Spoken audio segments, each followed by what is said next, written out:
வணக்கம் மாணவ செல்வங்களே, இன்று 10ஆம் வகுப்பு கணிதம் வடிவியல்ல எடுத்துக்காட்டு 4.23 பார்க்க போகிறோம்.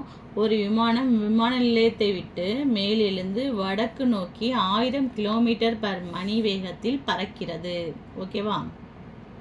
சரி. அதே நேரத்தில் மற்றொரு விமானம் அதே விமான நிலையத்தை விட்டு மேலெழுந்து மேற்கு நோக்கி 1200 km/மணி வேகத்தில் பறக்கிறது. 1.5 மணி நேரத்திற்கு பிறகு இரு விமானங்களுக்கு இடைப்பட்ட தொலைவு எவ்வளவு இருக்கும்? ஓகேவா? நேரம் என்ன கொடுத்துருக்காங்க? 1.5 கொடுத்துருக்காங்க. கலப்பு பின்னது தகா பின்னமாக மாற்றிங்க. ஓரன் 2 2ஓட 1 கூட்டினா 3/2. நேரம் கொடுத்தாச்சு. ஓகே, அடுத்தது பார்த்துங்க. நம்ம வடக்கு, தெற்கு, கிழக்கு, மேற்கு வரைஞ்சிக்கிறோம். அவங்க வடக்கு நோக்கி எத்தனை கிலோமீட்டர் வேகத்தில் போகுதுன்னு சொன்னாங்க? 1000 கிலோமீட்டர் வேகத்தில் போகுதுன்னு சொல்லியிருக்காங்க. அதே மாதிரி இங்கே பாருங்கள், கிழக்கு, மேற்கு, வடக்கு, தெற்குன்னு வரைஞ்சாச்சு. அவங்க மேற்கு நோக்கி எத்தனை கிலோமீட்டர் வேகத்தில் போகுதுன்னு சொல்லியிருக்காங்க? 1200. ரெண்டுத்துலேயுமே கர்ணமே நம்மளுக்கு கொடுக்கல.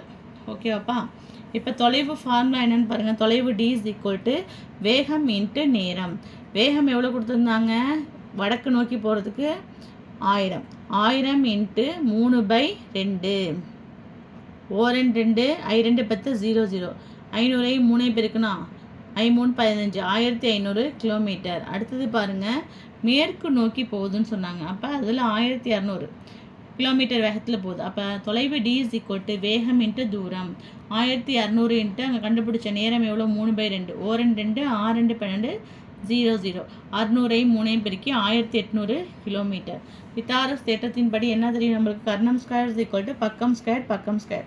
கர்ணம் ஸ்கொயர் = ஒரு பக்கம் கண்டுபிடிச்சாச்சு. 1500 கிலோமீட்டர் ஸ்கொயர்.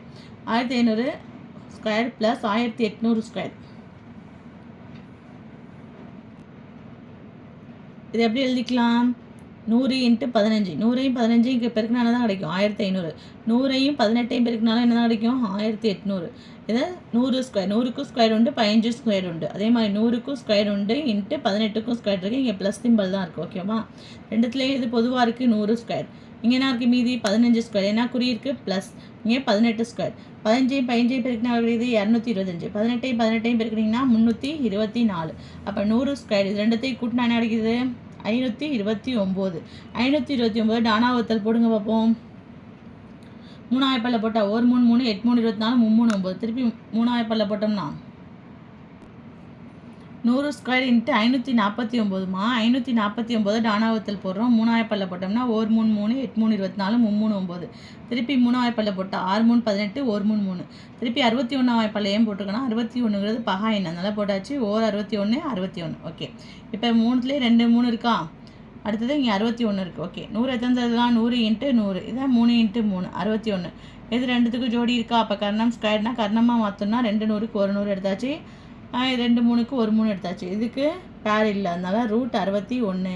100ஐயும் 3ஐயும் பெருக்குனா 300. 300 √61 கிலோமீட்டர். அப்போ கர்ணம் = 300 √61 கிலோமீட்டர்.